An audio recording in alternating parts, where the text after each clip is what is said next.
baagamuuddo markii la dhaho 4 meelood ay ka timaadaan. Meesha koowaad waxaa la yiraahdaa frictional unemployment. Waa marka uu qofka baagamuuddo yahay laakiin laba shaqo u dhaxayso kale. Shaqo ka tagay shaqo kale uu raadina. Jaamacadu soo dhameeyay shaqo uu raadina. Ama sidoo kale hooyay ahayd oo ka soo baxday caruur koriskii oo hadda rabta shaqada inay ku laabato oo shaqo raadinaysa. Kuwaas waxaa la yiraahdaa frictional unemployment.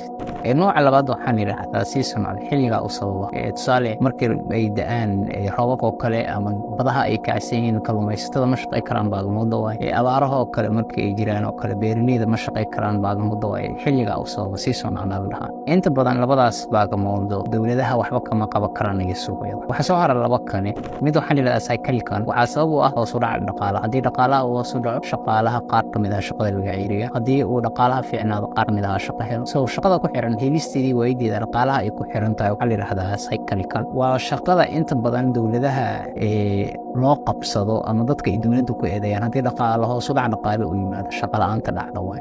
Nooca afraad waxaa la yiraahdaa structural. Waa shaqo ama shaqo la'aan ay sabab u tahay qofka oo xirfadiisa ay hooseyso amaba waxa la yiraahdo technological obsolescence, qalabkii uu ku shaqayn jiray oo laga guuray. Tusaale ahaan dadkii yaambada iyo diliga ku beeraha ku jiray waxay shaqo la'aan ku dhacday markii cagaf-cagaftay la alif. Waa shaqada laga yaabo dadka inay lumiyaan ama hadda waxa AI la dhaho artificial intelligence ee la hadal ay shaqo la'aanta inay sababto laga yaabo.